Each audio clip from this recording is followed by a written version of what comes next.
Hello students, जय हिंद। आज की इस वीडियो में हम लोग 12th क्लास का चैप्टर 3 मैट्रिक्स चैप्टर को हम लोग पढ़ेंगे।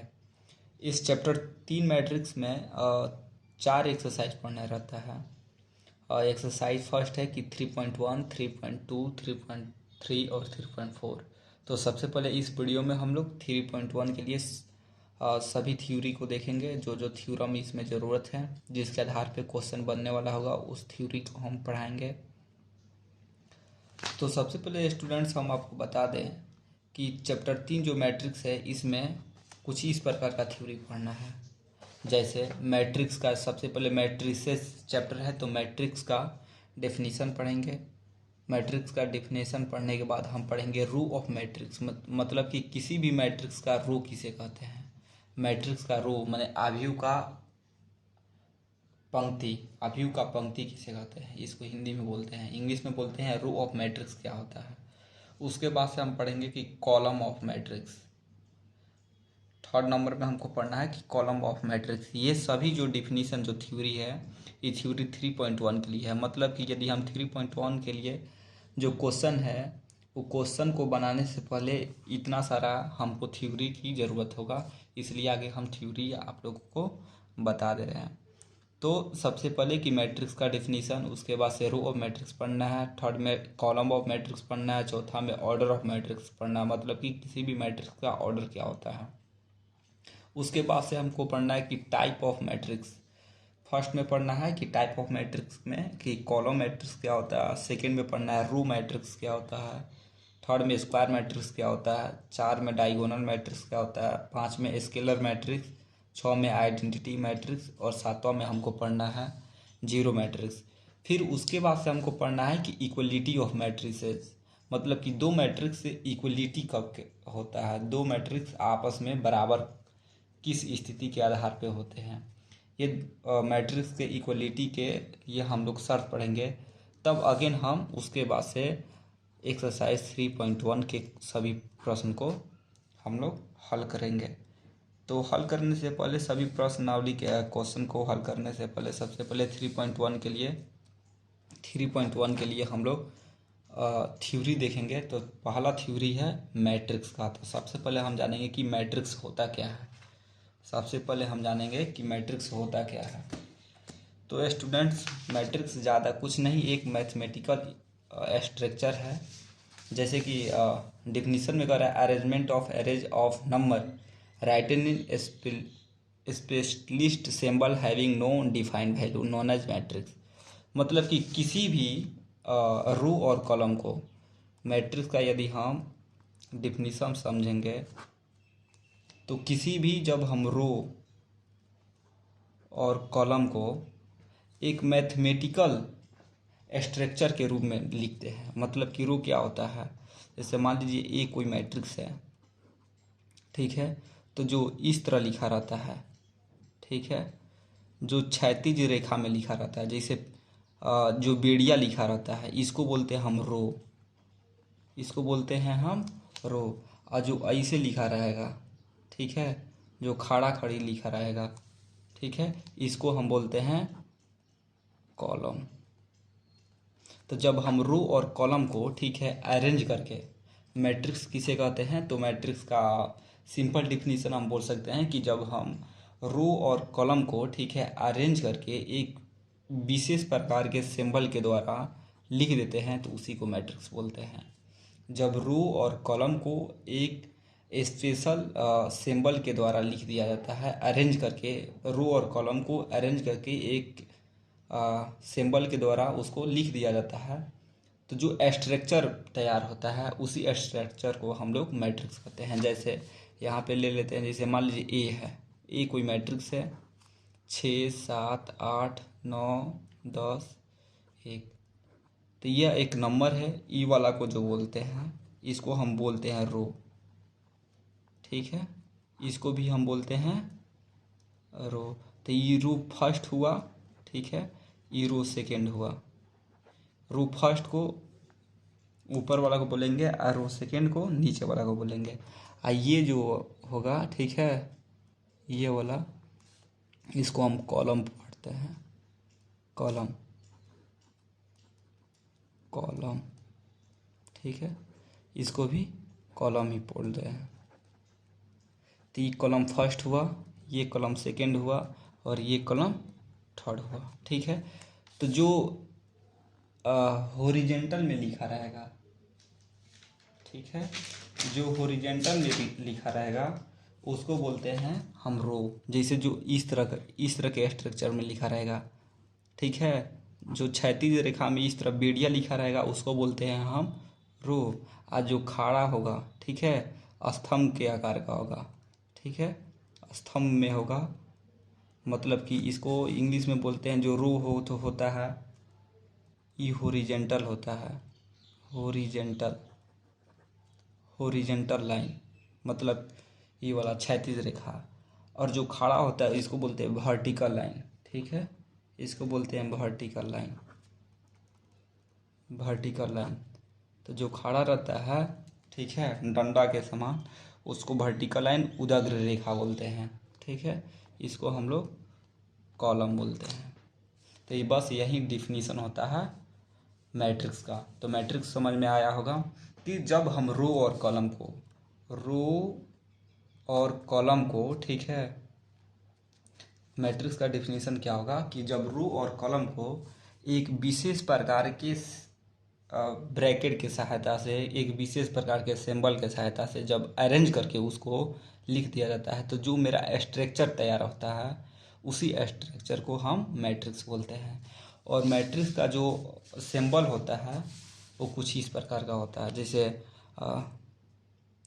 बिग ब्रैकेट, ठीक है, जब डबल पाई की सहायता से लिख देते हैं इसको, जैसे कोई नंबर 6 7 1 2 3, जैसे मान लीजिए एक नंबर है तो इसको डबल पाई की सहायता से लिख देते हैं, तो ये भी एक मैट्रिक्स ही हुआ, ठीक है।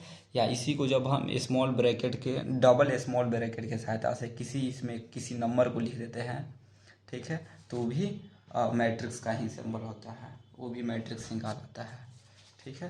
तो अब हम लोग मैट्रिक्स का डिफिनीशन देख लिए लोग कि मैट्रिक्स का डिफिनीशन क्या देखे हैं लोग कि जब किसी भी रो और कॉलम को जब हम लोग अरेंज करके, जब अरेंज करके, ठीक है, एक स्पेशलिस्ट सिंबल के द्वारा लिख देते हैं, ठीक है, उसी को हम लोग मैट्रिक्स बोलते हैं। जैसे सिंबल ये वाला है, यहाँ पे लिखा हुआ है सिंबल, इसी के सहायता से हम किसी भी मैट्रिक्स को डिनोटेट करते हैं, सूचित करते हैं। और जो मैट्रिक्स का डिनोटेट करने का जो लेटर होता है वो कैपिटल लेटर होता है। क्या होता है? कैपिटल। यहाँ पे छोटा लेटर ए नहीं होगा। मैट्रिक्स का जो डिनोटेट करने वाला लेटर रहेगा वो छोटा लेटर नहीं होता है, वो बड़ा लेटर होता है, कैपिटल लेटर होता है, इसलिए यहाँ पे बड़ा लेटर ए का यूज किया गया है। अब हम जानेंगे कि रो ऑफ द मैट्रिक्स क्या होता है, रो ऑफ द मैट्रिक्स क्या होता है, ठीक है। तो इसका डेफिनेशन ध्यान देंगे कि a number written in horizontal line is known as row of the matrix.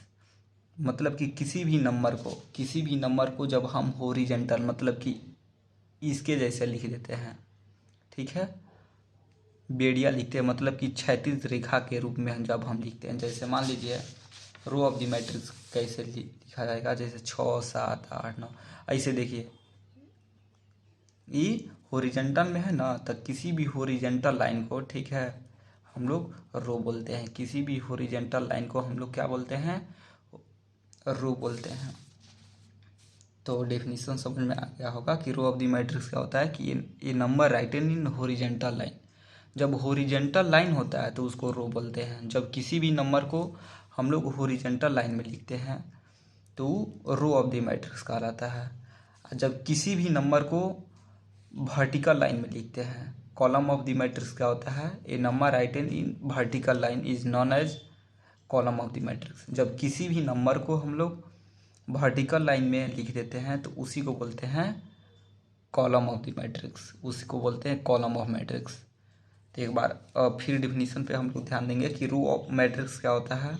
Row of the matrix क्या होता है कि जब हॉरिजॉन्टल लाइन में होता है, मतलब कि इसके जैसा होता है।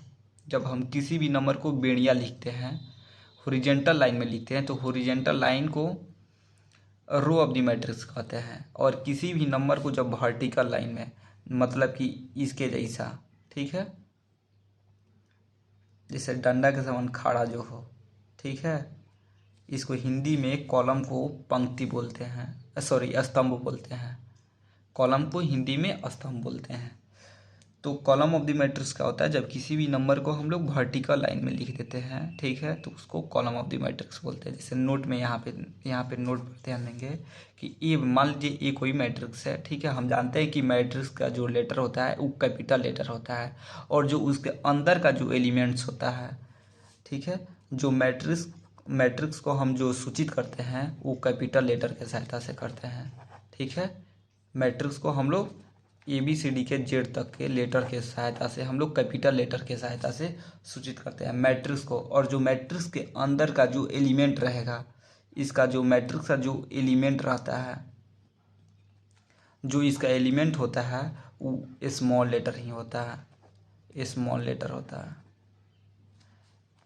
A to Z। जो मैट्रिक्स का जब हम मैट्रिक्स को डिनोट करेंगे, जब हम मैट्रिक्स को सूचित करेंगे तो कैपिटल लेटर के सहायता से, A से Z तक के लेटर के सहायता से हम लोग उसको सूचित करेंगे कैपिटल लेटर से। और जब मैट्रिक्स के अंदर का, जैसे मान लीजिए A मैट्रिक्स है, आई जो 6 7 8 9 1 2 3 4 5 6 7 3 है, ई मैट्रिक्स का एलिमेंट हुआ। ई ब्रैकेट के अंदर का जो भी नंबर है ई मैट्रिक्स का क्या हुआ, एलिमेंट हुआ। तो जो भी एलिमेंट होगा वो स्मॉल लेटर के सहायता से लिखा जाएगा, ठीक है। तो जो ई वाला को, ये जो बेड़िया है, ठीक है, उधर क्षैतिज रेखा, इसको हॉरिजॉन्टल लाइन बोलते हैं, इसी को रो बोलते हैं। और जो खड़ा खड़ी है जैसे 6 1 5, इसको बोलते हैं वर्टिकल लाइन। क्या बोलते हैं, वर्टिकल लाइन। इसको भी बोलेंगे वर्टिकल लाइन, इसको भी बोलेंगे वर्टिकल लाइन, इसको भी बोलेंगे वर्टिकल लाइन। मैंने एक vertical line, second vertical line, third vertical line और फोर्थ वर्टिकल लाइन। मतलब कि कॉलम फर्स्ट, ठीक है, कॉलम सेकेंड, कॉलम थर्ड और कॉलम फोर्थ। इसी में और इसमें 4 गो कॉलम है। कॉलम का गो है 4 गो, जैसे 1 2 3 और 4। और पंक्ति का गो है, सॉरी रो कितना है, तो 1 2 3, इसलिए 3 × 4। आगे सबसे पहले रो को लिखा जाता है, उसके बाद से कॉलम को लिखा जाता है, ठीक है। तो ये आगे बताएंगे अभी कुछ देर बाद। अब हम लोग पढ़ेंगे कि ऑर्डर ऑफ मैट्रिक्स क्या होता है। हम लोग सबसे पहले मैट्रिक्स पढ़ लिए कि मैट्रिक्स क्या होता है, सेकंड पढ़ लिए कि रो ऑफ द मैट्रिक्स क्या है, थर्ड पढ़ लिए कि कॉलम ऑफ मैट्रिक्स क्या है। अब हम लोग 4 नंबर पे पढ़ेंगे कि ऑर्डर ऑफ मैट्रिक्स क्या होता है, कि मतलब कि मैट्रिक्स का ऑर्डर क्या होता है। तो देखिए ऑर्डर ऑफ मैट्रिक्स क्या होता है। ए matrix having m row and n column is known as order of matrix m × n, ठीक है। ए मैट्रिक्स हैविंग m रो, तो देखिए m हो या i हो, इसी चीज़ को हम लोग इसमें रो बोलते हैं, ठीक है। और n हो या j हो, इसको हम लोग कॉलम बोलते हैं। m या i को रो बोलते हैं, n और j को कॉलम बोलते हैं। तो ऑर्डर ऑफ मैट्रिक्स क्या होता है, तो ए मैट्रिक्स हैविंग m रो, समझ में आ गया कि रो को हम लोग m बोलते हैं, एंड n कॉलम, n को क्या बोलते हैं, कॉलम, या i रो या j कॉलम, उससे कोई मतलब नहीं है। m i को ही रो और n j को ही कॉलम बोलते हैं। तो a matrix having m row and n column is known as order of matrix m × n। जैसे मान लीजिए ए कोई मैट्रिक्स है, ठीक है, इसके अंदर का ये एलिमेंट है, इसके अंदर का क्या है, ये एलिमेंट है। तो सबसे पहले इसको हम अलग एक एग्जांपल के सहायता से आप लोगों को बता रहे हैं। जैसे मान लीजिए एग्जांपल ले लेते हैं ए। जैसे मान लीजिए यह एक मैट्रिक्स है, ठीक है, यह एक मैट्रिक्स है।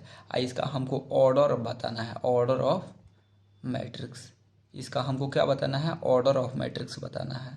तो सबसे पहले देखिए फर्स्ट रो ये वाला है, ये फर्स्ट रो हुआ ना, ये वाला फर्स्ट रो हुआ, ये वाला सेकेंड रो हुआ।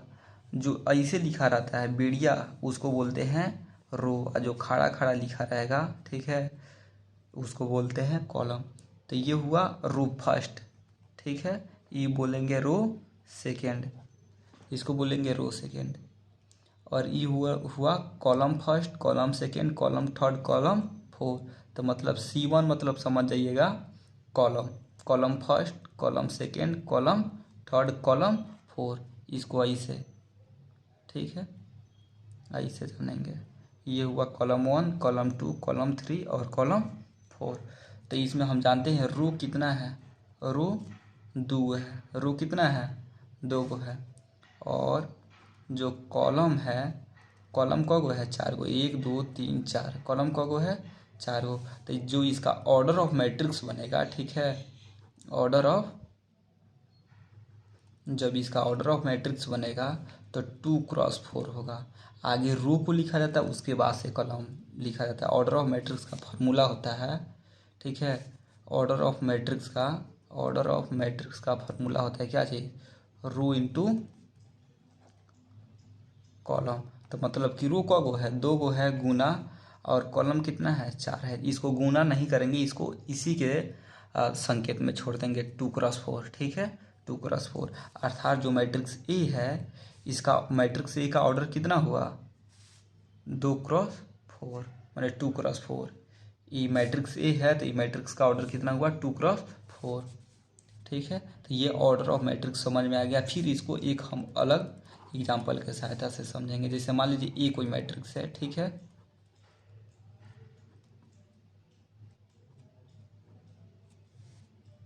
इसको 13 मान लेते हैं, कुछ भी मान सकते हैं, उससे कोई दिक्कत नहीं है। इसको 8 मान लेते हैं, ठीक। अब देखिए ये हुआ आपका R1, मतलब कि रो फर्स्ट, इसको बोल देंगे रो सेकेंड। अब देखिए ये खाड़ा कब है 1, ये 2 और ये 3, मतलब 1 C1, इसको बोलेंगे C2 और इसको बोलेंगे C3, मतलब कि कॉलम 1, कॉलम सेकेंड और कॉलम थर्ड। मतलब कि यदि इसका ऑर्डर ऑफ मैट्रिक्स बताना है, ऑर्डर ऑफ, इसका ऑर्डर ऑफ मैट्रिक्स बताना है, तो हम जानते हैं कि ऑर्डर ऑफ मैट्रिक्स का फॉर्मूला क्या होता है, रो इंटू कॉलम। इसको गुना आपस में नहीं करते, बस इसी के रूप में लिख देते हैं, row into column. Order of matrix का फॉर्मूला क्वेश्चन देगा कि यदि कोई मैट्रिक्स ए है और तब ए मैट्रिक्स का हमको ऑर्डर याद करना है, तो इसका यही फार्मूला होता है, रो इंटू कॉलम, रो क्रॉस कॉलम। तो हम जानते हैं कि ये जो मैट्रिक्स ए है इसमें रो कितना है, रो रो रो फर्स्ट और रो सेकेंड, मतलब कि रो का गो है 2 है, और जो कॉलम है, ठीक है, जो कॉलम है तो column first, column second, column third. तो कॉलम थर्ड कॉलम है जो है वो कॉलम 3 बार है, कॉलम 3 गो है। तो इसलिए ऑर्डर ऑफ मैट्रिक्स कितना हो जाएगा, इसका फार्मूला रो क्रॉस कॉलम है, मतलब कि रो 2 है, गुना का सिंबल लेते हैं, गुना का, और कॉलम कितना है 3 है, तो 2x3। तो मैट्रिक्स ए का ऑर्डर ऑफ मैट्रिक्स जो है वो 2x3, अर्थात मैट्रिक्स ए है इसका ऑर्डर 2x3 होगा। मैट्रिक्स ए का ऑर्डर कितना होगा 2x3। तो इसी प्रकार ऑर्डर ऑफ मैट्रिक्स ज्ञात किया जाता है। अब देखिए एक हम अलग से बता दे रहे, ये भी क्वेश्चन में देगा फाइंड करने के लिए, टोटल एलिमेंट्स कैसे ज्ञात किया जाता है, टोटल एलिमेंट्स कैसे ज्ञात किया जाता है, मतलब कि इसी को हम बोलते हैं number of elements. Total elements को ही नंबर ऑफ एलिमेंट्स बोलते हैं। तो टोटल नंबर ऑफ एलिमेंट्स बराबर होता है रो क्रॉस कॉलम। तो देखिए जब ऑर्डर ऑफ मैट्रिक्स होगा ना, तो इसको बस गुना के सिंबल में ही छोड़ते हैं, मल्टीप्लिकेशन के सिंबल में छोड़ देंगे। लेकिन जब नंबर ऑफ एलिमेंट्स पूछेगा या टोटल एलिमेंट्स पूछेगा, तब उसको गुना करा के लिख देंगे। मल्टीपल का जो आंसर आएगा उसको हम लोग गुना करा के लिख देंगे। जैसे मान लीजिए कि ए कोई मैट्रिक्स है, इसमें, ठीक है, ये ए कोई मैट्रिक्स है, इसका हमको नंबर ऑफ एलिमेंट्स ज्ञात करना है। क्या ज्ञात करना है हमको, number of elements. Number of elements का फॉर्मूला होता है रो इंटू कॉलम। जब इसको गुना करेंगे तो रो इंटू कॉलम होगा कि नहीं होगा, तो रो इंटू कॉलम हो जाएगा। तो हम जानते हैं कि नंबर ऑफ एलिमेंट्स ज्ञात करने के लिए रो और कॉलम चाहिए। तो हम जानते हैं इसमें रो का गो है, रो फर्स्ट आई रो सेकेंड, मतलब कि इसमें रो कितना बार है 2, और कॉलम मतलब 1 और ये है 2, जो ऐसे रहेगा वर्टिकल लाइन में, ठीक है, उसी को कॉलम बोलते हैं, जो खड़ा खड़ा रहेगा। तो इसको बोलते हैं C1, इसको C2, मतलब रो 2 है और कॉलम भी कोई कितना है, कॉलम भी कितना है, 2 है। हमको ज्ञात क्या करना है, फाइंड क्या करना है, नंबर ऑफ एलिमेंट्स। तो नंबर ऑफ एलिमेंट्स का फॉर्मूला क्या होता है, रो इंटू कॉलम, अर्थात रो क्रॉस कॉलम। इसको आपस में गुना करा देंगे, लेकिन यहाँ पे ऑर्डर ऑफ मैट्रिक्स में 2x3 पर ही छोड़ देंगे, ठीक है। अब यहाँ पे हम नंबर ऑफ एलिमेंट्स, ठीक है, यहाँ पे लिख देते हैं टोटल, ठीक है। टोटल नंबर ऑफ एलिमेंट्स का फॉर्मूला होता है रो इंटू कॉलम। तो रो कितना है, 2 है, और कॉलम भी कितना है, 2 है। तो 2 2 जा 4, मतलब 2 दूना 4। यही मेरा टोटल नंबर ऑफ एलिमेंट्स का फॉर्मूला होगा कि रो इंटू कॉलम, मतलब जब आपस में गुना कराएंगे तो ये 4। इसी प्रकार हम लोग टोटल नंबर ऑफ एलिमेंट्स याद करते हैं। देखिए, ऑर्डर ऑफ मैट्रिक्स में और नंबर ऑफ एलिमेंट्स में बस एक ही जगह अंतर पड़ रहा है। क्या डिफरेंट है इसमें, कि इसमें हम लोग गुना के सिंबल में ही लिखते हैं। ऑर्डर ऑफ मैट्रिक्स में 2x3 ही लिखेंगे, लेकिन नंबर ऑफ एलिमेंट्स में हम लोग आपस में गुना करा के आंसर लिख देते हैं। इसमें तो आंसर यही हो जाएगा, लेकिन यदि इसी का पूछता कि नंबर ऑफ एलिमेंट्स, तो 2 तिहाई 6। तो देखिए 1 2 3 4 5 6, इसमें नंबर ऑफ एलिमेंट्स, जो एलिमेंट्स है, टोटल एलिमेंट्स 6 है। इसमें टोटल एलिमेंट्स की आंसर कितना है, 4। तो इसको गिनेंगे 1 2 3 और 4, तो टोटल नंबर ऑफ एलिमेंट्स बराबर आ गया 4। अब हम लोग पढ़ लिए कि ऑर्डर ऑफ मैट्रिक्स कैसे ज्ञात किया जाता है, टोटल नंबर ऑफ एलिमेंट्स कैसे ज्ञात किया जाता है। एक बार फिर से बता दे रहे हैं कि ऑर्डर ऑफ मैट्रिक्स का फॉर्मूला होता है रो इंटू कॉलम। रो कितना है, 1 रो, और ये सेकेंड रो, तो रो 2 है, और कॉलम कितना है, 1 2 और ये 3। कॉलम कितना है, 3 है। तो इसका फार्मूला, ऑर्डर ऑफ मैट्रिक्स का फार्मूला क्या होता है, रो इंटू कॉलम। तो रो कितना है, 2, आई क्रॉस है तो क्रॉस, माने गुना का सिंबल है तो गुना का सिंबल देंगे, और कॉलम कितना है, 3, तो 2x3। इतना ही आंसर हो जाएगा। इतना ही ऑर्डर ऑफ मैट्रिक्स का आंसर होगा, ठीक है। यही ऑर्डर होगा, इस मैट्रिक्स का ऑर्डर कितना होगा, 2x3। लेकिन यदि वही पूछ दे कि टोटल एलिमेंट्स या नंबर ऑफ एलिमेंट्स या टोटल नंबर ऑफ एलिमेंट्स, ठीक है, ये तीनों का मतलब एक ही है। टोटल नंबर ऑफ एलिमेंट्स का फॉर्मूला क्या होता है, तो रो इंटू कॉलम ही होता है, ठीक है। जैसे मान लीजिए ये एक मैट्रिक्स है 6 7 9 3, ठीक है। तो ये मान लीजिए रो फर्स्ट हुआ, ये रो सेकेंड हुआ, ये कॉलम फर्स्ट, ये कॉलम सेकेंड। तो रो 2 है और कॉलम भी कितना है, 2 है। तो टोटल नंबर ऑफ एलिमेंट्स का फॉर्मूला हम जान रहे हो, रो इंटू कॉलम। तो रो 2 और कॉलम 2, गुना का सिंबल है तो गुना का, 2 दूनी 4। बस यहाँ पे गुना करा के लिख देते हैं तो टोटल नंबर एलिमेंट्स हो जाएगा, नंबर ऑफ एलिमेंट्स हो जाता है। जब गुना करा के लिखते हैं तो नंबर ऑफ एलिमेंट्स होगा, और जब गुना करा के नहीं लिखते हैं, बस गुना के सिंबल में ही लिख देते हैं, तो ऑर्डर ऑफ मैट्रिक्स होता है। जब गुना के सिंबल में लिखते हैं तो वो ऑर्डर ऑफ मैट्रिक्स होता है। अब चलिए हम लोग पढ़ेंगे टाइप ऑफ मैट्रिक्स क्या होता है, टाइप्स ऑफ मैट्रिक्स और मैट्रिक्स के प्रकार। कॉलम मैट्रिक्स क्या होता है, रो मैट्रिक्स क्या होता है, स्क्वायर मैट्रिक्स क्या होता है। तो बारी बारी से सबको हम लोग पढ़ेंगे कि कॉलम मैट्रिक्स क्या होता है, ठीक है। तो मान लीजिए आगे पीछे हम डिफिनीशन पढ़ सकते हैं, इसमें कोई दिक्कत नहीं है। 7 वो डिफिनीशन है, हम आप लोग को आगे पीछे करके 7 वो डिफिनीशन समझा दे रहे हैं, जो सबसे पहले समझ में आ जाएगा और जल्दी समझ में आ जाएगा, ठीक है। तो सबसे पहले रो मैट्रिक्स के बारे में जानेंगे, सॉरी रेक्टेंगल मैट्रिक्स के बारे में, रो मैट्रिक्स के बारे में जानते हैं, ठीक। तो रो मैट्रिक्स देखिए क्या होता है, ए matrix having only one row, ऐसा मैट्रिक्स जिसमें ओनली वन रो, बस एक ही रो होगा, जिसमें एक रो होता है, ठीक है। यदि कोई मैट्रिक्स है उसमें रो एक होता है तो उसको बोलते हैं हम रो मैट्रिक्स। ए matrix having only one row known as row matrix, ठीक है। हम रो मैट्रिक्स को ही सूचित करते हैं एम से, या फिर किस से, आई से। और जो कॉलम मैट्रिक्स होता है, इसको हम लोग सूचित करते हैं क्या चीज़ से, जे से, या फिर जे से, या फिर छोटा लेटर एन से, ठीक है। ये छोटा लेटर जे ही रहेगा, एन से और जे से, इसको कॉलम को सूचित करते हैं, और रो को एम और आई से, ठीक। तो देखिए रो मैट्रिक्स क्या होता है, ए matrix having only one row known as row matrix. जब किसी भी मैट्रिक्स को हम लोग ऐसा मैट्रिक्स जिसमें केवल वन रो हो, रो कितना हो एक, जैसे मान लीजिए हाई 1, तो 1 है ना रो हुआ, ठीक है। रो किसको बोलते हैं, वर्टिकल लाइन वाला होता है, में वर्टिकल लाइन कब है, एगो है, ठीक है। तो इसलिए हम जानते हैं किसी भी ऑर्डर का जो मैट्रिक्स ऑर्डर मैट्रिक्स लिखा जाता है, ऑर्डर लिखा जाता है, तो आगे रो रहता है, उसके बाद से कॉलम। तो रो कितना है, एक, और कॉलम कब हो, 1 2 3 4, कॉलम कितना है 4, तो 1 क्रॉस 4। तो ऐसा मैट्रिक्स जिसमें रो एक है उसको रो मैट्रिक्स बोलते हैं। या a matrix of order 1 cross n is known as, ठीक है, आई या एम या रो मैट्रिक्स। सबका मतलब तो एक ही है, आई बोले तो, एम बोले तो, या रो बोले तो ये मैट्रिक्स, या इसका अलग डिफिनीशन है कि ए matrix of order 1 cross n is known as I या एम या रो मैट्रिक्स, ठीक है। अब इसको समझेंगे, ठीक है। हम जानते हैं किसी भी मैट्रिक्स का जो ऑर्डर होगा, ठीक है, order of matrix, order of matrix क्या होता है, रो इंटू कॉलम होता है। रो इंटू क्या होता है, कॉलम।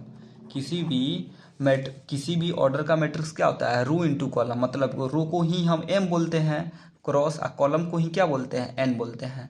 तो किसी भी मैट्रिक्स का ऑर्डर रो इंटू कॉलम होता है या एम क्रॉस एन होता है।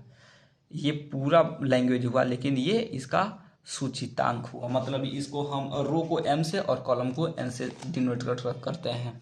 तो ये हम संकेत के रूप में लिखे हैं। ऑर्डर ऑफ मैट्रिक्स का जो संकेत हुआ वो हम एम क्रॉस एन भी लिख सकते हैं। ऑर्डर ऑफ मैट्रिक्स का फॉर्मूला एम क्रॉस एन, ठीक है। अब बताइए कि किसी भी ऑर्डर का जो मैट्रिक्स है, मैट्रिक्स किसी भी मैट्रिक्स का जो ऑर्डर है वो एम क्रॉस एन के रूप में होता है। तो हम एम की जगह पर 1 क्रॉस एन लिख दें, एम की जगह पर कितना लिख दें, 1 क्रॉस एन। मतलब कि इसमें एम का वैल्यू कितना है, 1 है।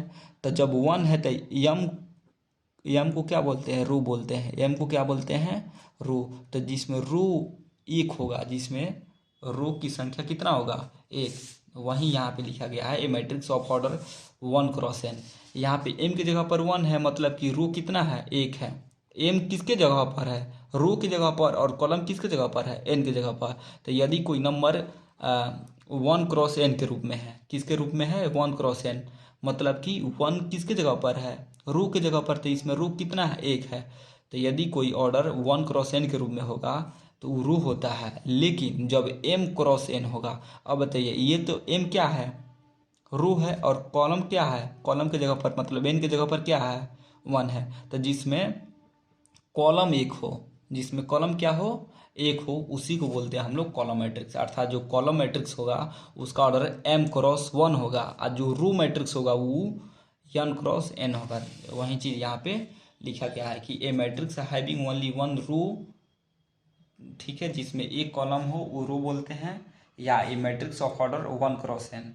हम जानते हैं किसी भी मैट्रिक्स का ऑर्डर एम क्रॉस एन के फॉर्म में होता है। तो एम रो होता है और एन कॉलम होता है। तो एम क्रॉस एन किसी भी ऑर्डर का जो मैट्रिक्स होता है, किसी भी मैट्रिक्स का जो ऑर्डर एम क्रॉस एन होता है, तो एम को क्या बोलते हैं, रो बोलते हैं, और एन को बोलते हैं कॉलम। तो एम की जगह पर यहाँ पे क्या है, एक। जब रो है तो रो की जगह पर हम क्या लिखेंगे, एक ही ना लिखेंगे। तो रो की जगह पर एक, जब एम के रो की जगह बोले या एम की जगह पर बोले तो एम कितना है, एक है, तो एक हो जाएगा, ठीक है। और क्रॉस है तो क्रॉस, और एन है तो एन।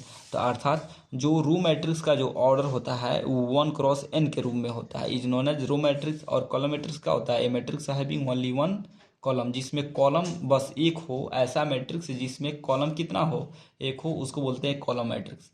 इसका ऑर्डर जो होता है एम क्रॉस एन है। एम क्या है, रो है, और यहाँ पे M cross 1 M cross N के फॉर्म में है। तो एम किसको, एम को क्या बोलते हैं, रो बोलते हैं, और एन को क्या बोलते हैं, कॉलम बोलते हैं। तो एम रो की जगह पर एम है, और कॉलम की जगह पर जो कॉलम एन है इसके जगह पर क्या है, 1 है। क्योंकि कॉलम मैट्रिक्स में जो कॉलम की संख्या होता है वो 1 होता है, इसलिए इसका ऑर्डर एम क्रॉस एन होता है, ठीक है। तो a matrix of order M cross N is known as column matrix. अब हम लोग जानेंगे, अब हम लोग रो मैट्रिक्स को पढ़ लिए, कॉलम मैट्रिक्स को पढ़ लिए, रो मैट्रिक्स को पढ़ लिए। अब हम लोग पढ़ेंगे स्क्वायर मैट्रिक्स को, थर्ड नंबर में क्या है, स्क्वायर मैट्रिक्स। अब हम लोग स्क्वायर मैट्रिक्स का डिफिनीशन पढ़ेंगे। स्क्वायर मैट्रिक्स से पहले हम लोग रेक्टेंगल मैट्रिक्स को देखेंगे। रेक्टेंगल मैट्रिक्स क्या होता है, जैसे ए matrix in which number of column and number of row are not same, मतलब आर नॉट इक्वल। सेम बोले या इक्वल बोले, दोनों का मतलब एक ही होता है, ठीक है। ए matrix in which number of column and number of row are not equal, ठीक है, नोन एज रेक्टेंगल या रेक्टेंगुलर मैट्रिक्स। मतलब कि रेक्टेंगुलर मैट्रिक्स होता क्या है, ऐसा मैट्रिक्स जिसमें नंबर ऑफ कॉलम मतलब कॉलम की संख्या और नंबर ऑफ रो मतलब रो की संख्या आर नॉट इक्वल, मतलब कि जिसमें बराबर नहीं होता है। तो हम जानते हैं एम क्या होता है, रो होता है, और एन क्या होता है, कॉलम होता है। तो जब ये बराबर नहीं होगा तभी ना ऑर्डर रेक्टेंगल मैट्रिक्स का कहलाएगा। तो रेक्टेंगल मैट्रिक्स को हम लोग इसके सहायता से भी हम डिफिनीशन दे सकते हैं, M is not equal to N. यहीं पे इसका सेकेंड डिफिनीशन है, ठीक है। सेकेंड डिफिनीशन क्या है, matrix of order M cross N is known as rectangle matrix, ठीक है, if M is not equal to N. मतलब कि एम क्या है, एम क्या है, रो है, और एन क्या है, कॉलम है। तो रो और कॉलम एक दूसरे के बराबर नहीं होगा, उसी को रेक्टेंगल मैट्रिक्स बोलते हैं, ठीक है। रेक्टेंगल मैट्रिक्स एक बार और बता दे रहे हैं कि ए matrix in which number of column and number of row is not equal, ठीक है, नोन एज रेक्टेंगल या रेक्टेंगुलर मैट्रिक्स। किसी भी मैट्रिक्स का जब रो और कॉलम आपस में बराबर नहीं होता है, मतलब एम को बोलते हैं हम रो और एन को बोलते हैं कॉलम, जब ये बराबर नहीं होगा, ठीक है, उसी स्थिति में कोई भी मैट्रिक्स एक रेक्टेंगल मैट्रिक्स कहलाता है। जैसे यहाँ पे देखिए, हाई इसको बोलते हैं R1, इसको क्या बोलते हैं R1, मतलब कि ई रो फर्स्ट है, ई रो सेकेंड है, और इसको तो इसमें रो कितना है, रो कितना है 2, और इसमें देखिए 1 2 और 3, मतलब column first, column second, column third. इसमें कॉलम कितना है 3 है, तो जो रो 2 है और जो कॉलम 3 है, तो 2 3 आपस में बराबर है, तो आपस में बराबर नहीं है। इस स्थिति में, ठीक है, ये जो मैट्रिक्स है, ठीक है, इसलिए यह मैट्रिक्स एक रेक्टेंगल मैट्रिक्स कहलाता है। इस यह मैट्रिक्स कौन सा मैट्रिक्स कहलाता है, रेक्टेंगल मैट्रिक्स। अब हम लोग समझेंगे कि स्क्वायर मैट्रिक्स क्या होता है, ठीक है। तो स्क्वायर मैट्रिक्स का डिफिनीशन देखेंगे। स्क्वायर मैट्रिक्स क्या होता है, ए matrix in which number of row, ठीक है, ए matrix in which number of row and number of row and number of column is equal to number of column is known as square matrix. मतलब कि कोई भी matrix square matrix कहलाएगा। Square matrix क्या है, ठीक है, तो स्क्वायर मैट्रिक्स होता क्या है कि कोई भी मैट्रिक्स स्क्वायर मैट्रिक्स तब कहलाएगा, मतलब जो एम रो होता है और एन क्या होता है, कॉलम होता है, तो एम और एन आपस में क्या होना चाहिए, बराबर होना चाहिए। मतलब कि नंबर ऑफ रो और number of column is equal to होना चाहिए, तभी उस स्थिति में कोई भी मैट्रिक्स एक स्क्वायर मैट्रिक्स कहलाएगा। जैसे ए matrix of order M cross N is called, मतलब कि कोई भी ऑर्डर का मैट्रिक्स एम क्रॉस एन में होगा, ठीक है, और वो इज कॉल्ड स्क्वायर मैट्रिक्स, मतलब वो एक स्क्वायर मैट्रिक्स कहलाएगा इफ, मतलब कि यदि M is equal to N, मतलब एम और एन आपस में क्या होना चाहिए, बराबर होना चाहिए। मतलब एम बोलते हैं रो को और एन बोलते हैं कॉलम को, मतलब रो और कॉलम आपस में क्या होना चाहिए, बराबर होना चाहिए। जैसे मान लीजिए एक मैट्रिक्स है, इसमें देखिए रो फर्स्ट और रो सेकेंड, इसको जैसे यहाँ पे एग्जांपल ले लेते हैं, ठीक है। स्क्वायर मैट्रिक्स में एम क्रॉस एन होता है, किस मैट्रिक्स में, एक स्क्वायर मैट्रिक्स में। एक स्क्वायर मैट्रिक्स में एम और एन आपस में क्या होता है, बराबर होता है। और रेक्टेंगल मैट्रिक्स में, ठीक है, रेक्टेंगल मैट्रिक्स में एम और एन आपस में बराबर नहीं होता है। एम और एन होता क्या है, तो वेयर, ठीक है, वेयर एम बोलते हैं रो को और एन बोलते हैं कॉलम को। तो स्क्वायर मैट्रिक्स क्या होता है, ठीक है, तो number of row is equal to number of column, number of row is equal to number of column, उसको बोलते हैं स्क्वायर मैट्रिक्स। और रेक्टेंगल मैट्रिक्स क्या होता है, number of row is not equal to number of column, ठीक है, M रो को और एन कॉलम को बोलते हैं, ठीक। जैसे एग्जांपल स्क्वायर मैट्रिक्स का हम ले लेते हैं, जैसे मान लीजिए ये एक मैट्रिक्स है, ठीक है,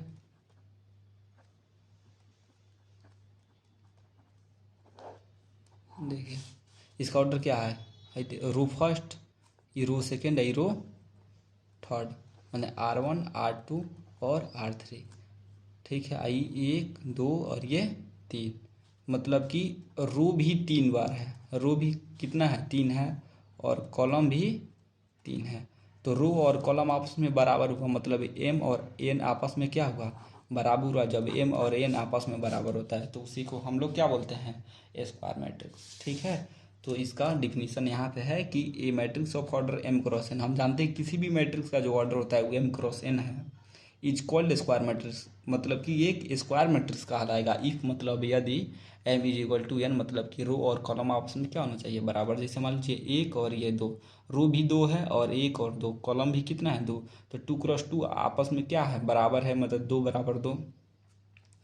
या यदि हम दूसरा एग्जांपल लेते हैं बी, तो मान लीजिए एक बी मैट्रिक्स है, इसका एलिमेंट्स इतना सारा है। ठीक है, तो ये रो फर्स्ट, ये रो सेकेंड, रो थर्ड, ये रो फोर। ठीक है, मतलब कि रो कितना है, रो कितना है 4 है, और कॉलम 1 2 3 4, कॉलम भी कितना है, मतलब सी भी कितना है 4, मतलब 4 बराबर 4, मतलब एम और एन आपस में क्या है, बराबर है। तो इस स्थिति में ए और बी दोनों मैट्रिक्स एक स्क्वायर मैट्रिक्स कहलाएगा। ठीक है, अब हम लोग जानेंगे, अब हम लोग पढ़ेंगे कि आइडेंटिटी मैट्रिक्स क्या होता है।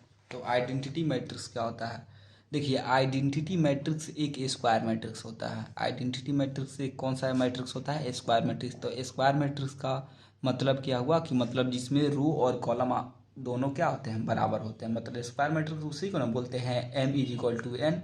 ठीक है, तो जिसमें रो और कॉलम बराबर होता है उसको स्क्वायर मैट्रिक्स बोलते हैं। तो आइडेंटिटी मैट्रिक्स में भी रो और कॉलम क्या होता है, बराबर होता है, इसलिए आइडेंटिटी मैट्रिक्स को एक स्क्वायर मैट्रिक्स भी बोलते हैं।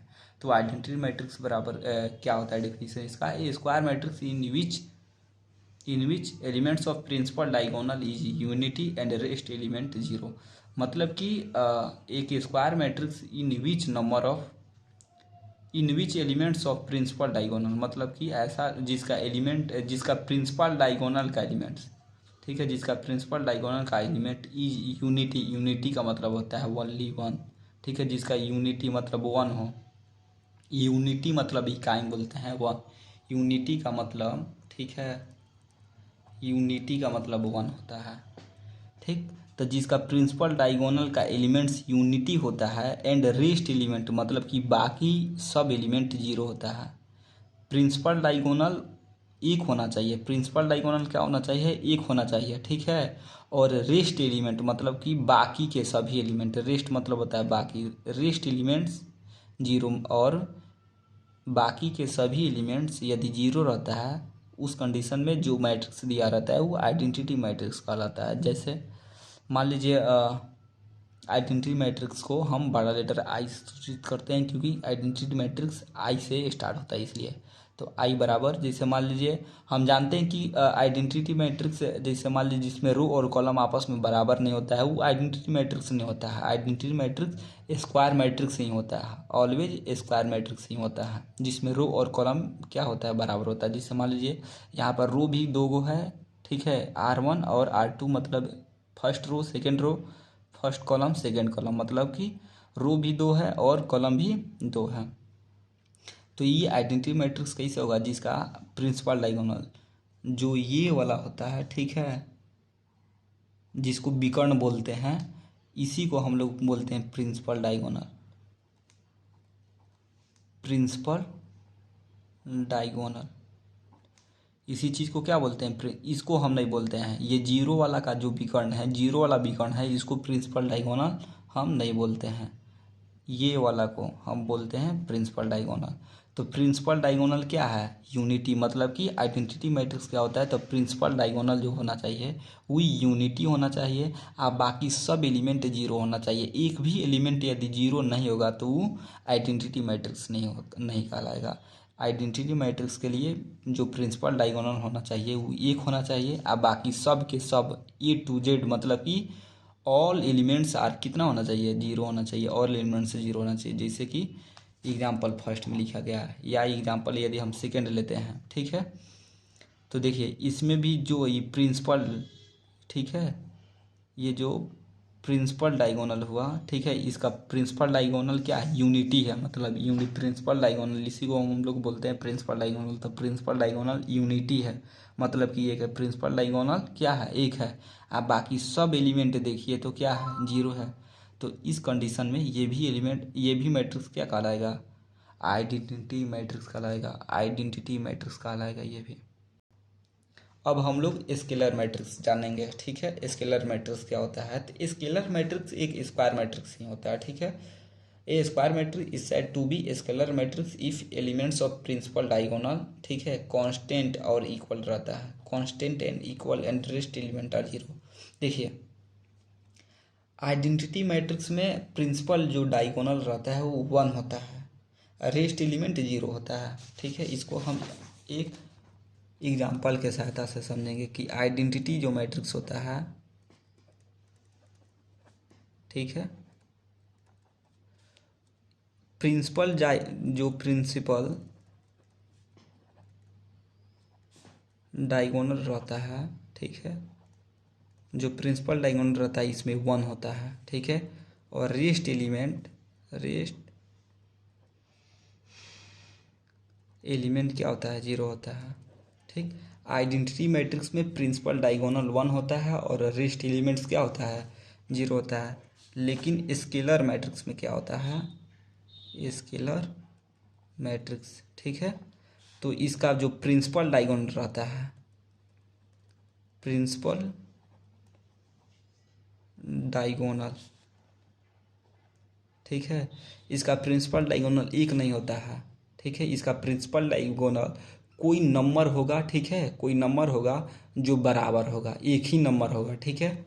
कोई नंबर होगा जैसे एक छोड़ के, ठीक है, एक प्रिंसिपल डायगोनल का एलिमेंट्स नहीं होता है स्केलर मैट्रिक्स में। इसका जो प्रिंसिपल डायगोनल होगा वो कोई नंबर होगा और उस सब नंबर आपस में क्या होगा, बराबर होगा। और रेस्ट एलिमेंट्स जो होता है, ठीक है, जो रेस्ट एलिमेंट्स होता है वो 0 होता है। जैसे यहाँ पे देखिए ये प्रिंसिपल डायगोनल हुआ तो इसका प्रिंसिपल डायगोनल एक छोड़ के होगा, ठीक है, क्योंकि एक यदि रहेगा तो आइडेंटिटी मैट्रिक्स कहलाएगा। इसका जो प्रिंसिपल डायगोनल ये 5 है, तो यहाँ पर भी 5 है, यहाँ पर भी 5 है, इसलिए जो कांस्टेंट मतलब होता है कोई नंबर नियतांक, जो 5 है तो 5 यहाँ पर भी, 5 यहाँ पर भी। और वो कांस्टेंट क्या होना चाहिए, इक्वल होना चाहिए, ठीक है, जो कि यहाँ पे बताया गया कि कोई भी नंबर होगा और वो नंबर क्या होगा, सब एक ही जैसा होगा, सब बराबर होगा। जैसे 5 यहाँ पर भी, 5 यहाँ पर भी है, और यहाँ पे सब एलिमेंट्स क्या है, 0 है। अब इस पर देखेंगे, ठीक है, तो देखिए इसका जो प्रिंसिपल डायगोनल है, ठीक है, प्रिंसिपल डायगोनल 7 है। इस 7 क्या है, कांस्टेंट है, और सब कांस्टेंट क्या है, बराबर है। यहाँ पर के क्या है, एक कांस्टेंट है, और यहाँ पे के सब क्या आपस में बराबर है। अभी ना कि यहाँ पे 7, यहाँ पे 8, यहाँ पे 9, ठीक है, ये गलत होगा, ये स्केलर मैट्रिक्स नहीं होता है, वो डायगोनल मैट्रिक्स होगा। तो अभी बताते हैं कि डायगोनल मैट्रिक्स क्या होता है। अभी फिलहाल में स्केलर मैट्रिक्स को समझ रहे हैं, इसलिए जब प्रिंसिपल डायगोनल जब समान रहता है, प्रिंसिपल डायगोनल क्या रहता है, जब एक जैसा रहता है, यहाँ पे जितना भी प्रिंसिपल डायगोनल सब एक जैसा होता है। जब प्रिंसिपल डायगोनल, ठीक है, जब एक जैसा रहता है तब उसको बोलते हैं स्केलर मैट्रिक्स। लेकिन जब एक होगा तो वो आइडेंटिटी मैट्रिक्स होता है। जब एक को छोड़ के कोई दूसरा कोई नंबर हो और सब नंबर समान हो और बाकी सभी के एलिमेंट्स क्या है, 0 होगा, तब उस स्थिति में वो मैट्रिक्स एक स्केलर मैट्रिक्स कहलाता है। अब हम लोग जानेंगे कि डायगोनल मैट्रिक्स क्या होता है। तो डायगोनल मैट्रिक्स भी एक स्क्वायर मैट्रिक्स होता है जिसमें रो और कॉलम आपस में बराबर होता है, और इसका जो प्रिंसिपल डायगोनल रहता है, प्रिंसिपल डायगोनल का जो एलिमेंट्स रहता है, ठीक है, वो नॉन जीरो होता है। नॉन जीरो मतलब कि 0 नहीं रहता है, प्रिंसिपल डायगोनल 0 नहीं होता है।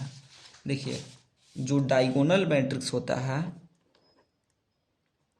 जो डायगोनल मैट्रिक्स होता है, ठीक है, इसका जो प्रिंसिपल डायगोनल मैट्रिक्स का जो एलिमेंट्स होगा, प्रिंसिपल डायगोनल मैट्रिक्स का जो एलिमेंट्स होगा वो 0 नहीं होता है। क्या होता है, वो 0 नहीं होता है, ठीक है। प्रिंसिपल डायगोनल, जो प्रिंसिपल डायगोनल का मैट्रिक्स जो एलिमेंट, जो प्रिंसिपल डायगोनल मैट्रिक्स का एलिमेंट्स होगा वो 0 नहीं होता है। लेकिन रेस्ट एलिमेंट से जीरो होता है, लेकिन रेस्ट एलिमेंट बाकी सब के सब एलिमेंट्स क्या होता है, जीरो होता है। ठीक है, जैसे यहाँ पे समझेंगे, a square matrix is said to be diagonal matrix if it's elements of principal diagonal is non zero. Non zero का मतलब होता है कि जिसका प्रिंसिपल डायगोनल नॉन जीरो का मतलब होता है जो जीरो नहीं होता है। ठीक है, जो जीरो ना हो, and rest elements are zero, और बाकी सब के सब एलिमेंट्स क्या हो, जीरो हो। जैसे ए एक मैट्रिक्स है, ठीक है, तो इसका प्रिंसिपल जो डायगोनल है यहाँ पे 4 है, यहाँ पे 7 है, तो ये तो बराबर नहीं है। जो नॉन जीरो हो लेकिन आपस में बराबर नहीं होना चाहिए। ठीक है, मतलब ये जो प्रिंसिपल डायगोनल है ये जीरो नहीं ना है, और जब जीरो नहीं है तो बराबर भी नहीं होना चाहिए। यहाँ पे 4 है, यहाँ पे 7 है, मतलब अलग अलग संख्या होना चाहिए। जो प्रिंसिपल डायगोनल, यदि कोई भी डायगोनल मैट्रिक्स तब कहलाता है यदि उसका प्रिंसिपल जो डायगोनल रहेगा, उसका प्रिंसिपल डायगोनल अलग अलग होना चाहिए। क्या होना चाहिए, अलग अलग होना चाहिए। और यहाँ पे जीरो नहीं होना चाहिए। क्या होना चाहिए, जीरो नहीं होना चाहिए। यहाँ पे अलग अलग संख्या होना चाहिए, बाकी सब के सब एलिमेंट्स क्या होना चाहिए, जीरो होना चाहिए। जैसे यहाँ पर भी है, तो यहाँ पर भी जो प्रिंसिपल डायगोनल है, ठीक है, तो प्रिंसिपल डायगोनल यहाँ पर भी क्या है, अलग अलग है और नॉन जीरो है। नॉन जीरो का मतलब जो प्रिंसिपल डायगोनल जीरो के रूप में नहीं है, लेकिन बाकी सब के सब एलिमेंट्स क्या है, यहाँ पर भी रेस्ट एलिमेंट्स आर जीरो। ठीक है, बाकी सब के सब एलिमेंट्स क्या है, जीरो है। इसलिए इस प्रकार के मैट्रिक्स को हम लोग डायगोनल मैट्रिक्स कहते हैं। अब हम लोग समझेंगे कि जीरो मैट्रिक्स क्या होता है। जीरो मैट्रिक्स को ही हम लोग नल मैट्रिक्स बोलते हैं। जीरो मैट्रिक्स को ही हम लोग क्या बोलते हैं, नल मैट्रिक्स बोलते हैं। तो जीरो मैट्रिक्स का मतलब ही होता है कि ऐसा मैट्रिक्स जिसका सब एलिमेंट्स जीरो होना चाहिए। ऐसा मैट्रिक्स जिसका टोटल एलिमेंट्स क्या होना चाहिए, जीरो होना चाहिए। उस प्रकार के मैट्रिक्स को हम लोग जीरो मैट्रिक्स बोलते हैं। जैसे ए मैट्रिक्स ईच एंड एवरी, ठीक है, एलिमेंट्स आर जीरो। ठीक, every elements are zero, known as zero matrix या नॉन मैट्रिक्स। जैसे मान लीजिए ए कोई मैट्रिक्स है, इसका सब एलिमेंट्स जीरो है। बी भी मैट्रिक्स है, इसका सब एलिमेंट्स क्या है, जीरो है। ये कितना, इसका ऑर्डर क्या होगा, तो रो 1 और ये 2, कॉलम 1 और ये 2, इसका ऑर्डर 2x2 का है। इसका ऑर्डर 1 और ये 2, तो इसका रो 2 है और कॉलम कितना, 1 2 3, तो 2x3। आगे रो को लिखते हैं, उसके बाद से कॉलम को लिखते हैं। यही square zero matrix square matrix नहीं होता है। स्क्वायर मैट्रिक्स आपका बस क्या होता है कि आइडेंटिटी मैट्रिक्स स्क्वायर मैट्रिक्स होता है। ठीक है, स्केलर मैट्रिक्स एक स्क्वायर मैट्रिक्स होता है और डायगोनल मैट्रिक्स एक स्क्वायर मैट्रिक्स होता है। जीरो मैट्रिक्स स्क्वायर मैट्रिक्स नहीं होता है। ठीक है, हो भी सकता है, नहीं भी हो सकता है, तो ये कन्फर्म नहीं है। ठीक है, ये कभी कभी स्क्वायर भी मैट्रिक्स हो सकता है या नहीं भी हो सकता है, लेकिन जो आइडेंटिटी मैट्रिक्स होगा, स्केलर मैट्रिक्स और डायगोनल मैट्रिक्स, ये तीनों मैट्रिक्स एकदम एक स्क्वायर मैट्रिक्स ही होता है। उसमें जब भी होगा तो रो और कॉलम आपस में बराबर होता है। लेकिन जीरो मैट्रिक्स में ये कंडीशन अनिवार्य नहीं है, हो भी सकता है, नहीं भी हो सकता है। तो जीरो मैट्रिक्स या नॉन मैट्रिक्स आप लोग समझ गए होंगे कि ऐसा मैट्रिक्स जिसमें टोटल के टोटल ईच एंड प्रत्येक एंड सभी, मतलब जिसमें टोटल एलिमेंट्स क्या होना चाहिए, जीरो होना चाहिए। जिसका सब के सब एलिमेंट्स क्या हो, जीरो हो, उस प्रकार के मैट्रिक्स को हम लोग जीरो मैट्रिक्स या नॉन मैट्रिक्स कहते हैं। तो अभी तक हम लोग समझे हैं लोग कि मैट्रिक्स का डिफिनीशन क्या होता है, रो ऑफ मैट्रिक्स क्या होता है, कॉलम ऑफ मैट्रिक्स क्या होता है, ऑर्डर ऑफ मैट्रिक्स क्या होता है, टाइप ऑफ मैट्रिक्स में हम पढ़ चुके हैं column matrix, row matrix, square matrix, diagonal matrix, scalar matrix, identity matrix और जीरो मैट्रिक्स भी पढ़ चुके हैं। अब हम लोग पढ़ेंगे इक्वलिटी ऑफ मैट्रिक्स। ठीक है, इक्वलिटी ऑफ मैट्रिक्स कि इक्वलिटी का मतलब होता है इक्वल ऑफ मैट्रिक्स, मतलब कोई भी मैट्रिक्स इक्वल कब होता है, कितना मैट्रिक्स होना उसमें चाहिए, कम से कम 2 मैट्रिक्स ही ना आपस में बराबर होता है। कोई भी मैट्रिक्स का जब एक दूसरे मैट्रिक्स से हम जब तुलना करते हैं तो तुलना करने के लिए 2 मैट्रिक्स का होना जरूरी होता है। जैसे इक्वलिटी ऑफ मैट्रिक्स मतलब कि कोई भी मैट्रिक्स बराबर कब होता है, तो जब टू मैट्रिसेज ए मतलब ए आई जे एंड बी माने बी आई जे, यदि मान लीजिए यदि कोई मैट्रिक्स डी है तो इसको हम डी आई जे लिखेंगे। ठीक है, यदि ए मैट्रिक्स है तो ए आई जे एंड बी है तो B I J are said to B equal, मतलब कि ए मैट्रिक्स और बी मैट्रिक्स इक्वल होगा इफ मतलब कि यदि there are of the same order, there are of the same order मतलब कि कोई दो मैट्रिक्स आपस में बराबर तब होता है जब उसका सेम ऑर्डर होना चाहिए। दोनों मैट्रिक्स का ऑर्डर क्या होना चाहिए? सेम होना चाहिए। यदि मैट्रिक्स ए का ऑर्डर ठीक है 2x3 का है, यदि मैट्रिक्स ए का ऑर्डर 2x3 का है तो बी मैट्रिक्स का भी ऑर्डर 2x3 का होना चाहिए, मतलब कि दोनों मैट्रिक्स का ऑर्डर आपस में बराबर होना चाहिए। यदि ए मैट्रिक्स का ऑर्डर मान लीजिए 4x3 का है ठीक है, तो बी मैट्रिक्स का भी ऑर्डर 4x3 का होना चाहिए। यदि 3x4 का होगा तब वो इक्वलिटी नहीं कहलाएगा। इक्वलिटी ऑफ मैट्रिक्स क्या होता है कि यदि मान लीजिए ए मैट्रिक्स है और बी मैट्रिक्स है तो ये दोनों इक्वल होगा कब? जब सेम ऑर्डर होगा। ए मैट्रिक्स का भी ऑर्डर सेम होना चाहिए 4x3 है तो ये भी 4x3 का ही होना चाहिए, बी भी 4x3 होना चाहिए। और सेकेंड है कि each elements of A is equal to corresponding elements of B, मतलब ए का ठीक है सभी एलिमेंट बी के सभी एलिमेंट के बराबर होगा। ठीक है, जैसे मान लीजिए 4 6 7 9 ठीक बराबर 9 1 2 3, तो ये देखिए ये भी इसमें भी 2x2 है, इसका भी ऑर्डर 2x2 है, मैंने 1 2 और 1 2, इसमें भी 1 2 और 1 2, ये भी 2x2 का है, ये भी 2x2 का है, ऑर्डर सेम है। ठीक है, और करस्पॉन्डिंग एलिमेंट्स क्या होता है? जैसे ई 4 है तो ई 4 ई वाला 9 के बराबर होगा, ई 4 9 के बराबर होगा, ई 7 किसके बराबर होगा? 2 के बराबर होगा, 7 2 के बराबर होगा, 6 किसके बराबर होगा? 1 के बराबर होगा, 6 1 के बराबर होगा, और 9 किसके बराबर होगा? 3 के बराबर होगा, 9 3 के बराबर होगा। इसी को बोलते हैं करस्पॉन्डिंग एलिमेंट्स, मतलब कि संगत अवयव। करस्पॉन्डिंग एलिमेंट्स को ही बोलते हैं संगत अवयव। मतलब कि मान लीजिए ए मैट्रिक्स है, बी कोई मैट्रिक्स है, इसको हम एक क्वेश्चन के सहायता से बताते हैं आप लोगों को। जैसे मान लीजिए हम बता रहे हैं आपको इक्वलिटी ऑफ मैट्रिक्स। जैसे मान लीजिए क्वेश्चन दे दे, आप लोग बनाइएगा कैसे कि x 4 5 y ठीक है, और यहाँ पे दे दे 1 2 3 4, तब कहे ठीक है x का मान और y का मान आप लोग को ज्ञात करने के लिए देते हैं कि x और y का मान फाइंड करने के लिए। तो हम जानते हैं इक्वलिटी ऑफ मैट्रिक्स क्या होता है कि इसका ये एलिमेंट ई वाला के बराबर होना चाहिए, मतलब कि x किसके बराबर होना चाहिए? 1 के। ठीक, और इसमें x और y से ना मतलब है, और y कहाँ पे है? यहाँ पे है, तो y ई वाला का दूसरा है तो ई वाला का भी कितना होगा? दूसरा, और y बराबर कितना होना चाहिए? 4। यही x और y का आंसर होगा। इसी को करस्पॉन्डिंग एलिमेंट्स भी बोलते हैं। जैसे मान लीजिए यहाँ पे ठीक है, यहाँ पे मान लीजिए इसको 8 बना दीजिए। यहाँ पे यह इक्वलिटी ऑफ मैट्रिक्स कैसे होगा? जैसे यहाँ पर देखिए रो 1 रो 2, मतलब रो भी 2 है कॉलम भी 2 है, इसमें भी 1 और 2 1 और 2, मतलब 2x2 का, दोनों का ऑर्डर सेम है। ऑर्डर यहाँ पे क्या है?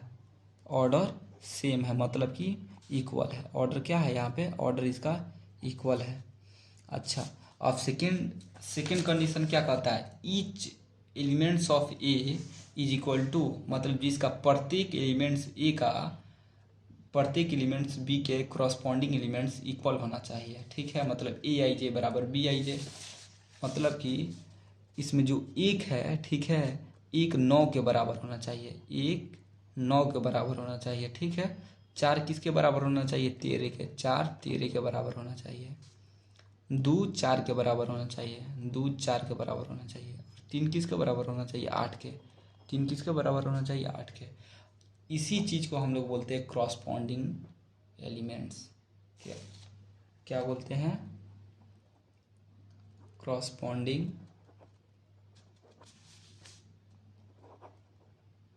एलिमेंट्स, यही होता है करस्पॉन्डिंग एलिमेंट्स। तो इस प्रकार से हम लोग इक्वलिटी ऑफ मैट्रिसेस, मतलब इक्वलिटी ऑफ मैट्रिक्स का हम लोग डिफिनीसन या इसका कंडीशन भी हम लोग जान लिए। अब हम लोग इस वीडियो में थ्योरी ऑफ एक्सरसाइज 3.1 ठीक है 3.1 के सभी थ्योरी को हम लोग क्या कर लिए, इसमें पढ़ लिया। अब हम लोग अगले वीडियो में हम लोग 3.1 के सभी प्रश्न को हल करेंगे। इस वीडियो में हम केवल 3.1 के सभी क्वेश्चनों के लिए थ्योरी हम बताए हैं, जो कि काफ़ी इम्पोर्टेंट है, एग्जाम में भी पूछता है और इससे ऑब्जेक्टिव क्वेश्चन बहुत ज़्यादा भी बनेगा। इसलिए इस वीडियो में हम लोग केवल थ्योरी पढ़े हैं लोग 3.1 का क्वेश्चन हम लोग अगले वीडियो में पढ़ेंगे। यदि यह वीडियो आप लोगों को अच्छा लगा होगा तो वीडियो को लाइक कर दीजिएगा। चैनल पर पहली बार हैं तो चैनल को सब्सक्राइब करके बेल आइकन को प्रेस कर दीजिएगा, ताकि आने वाली सभी वीडियो का नोटिफिकेशन सबसे पहले आप लोगों तक जा सके। ठीक है, थैंक यू।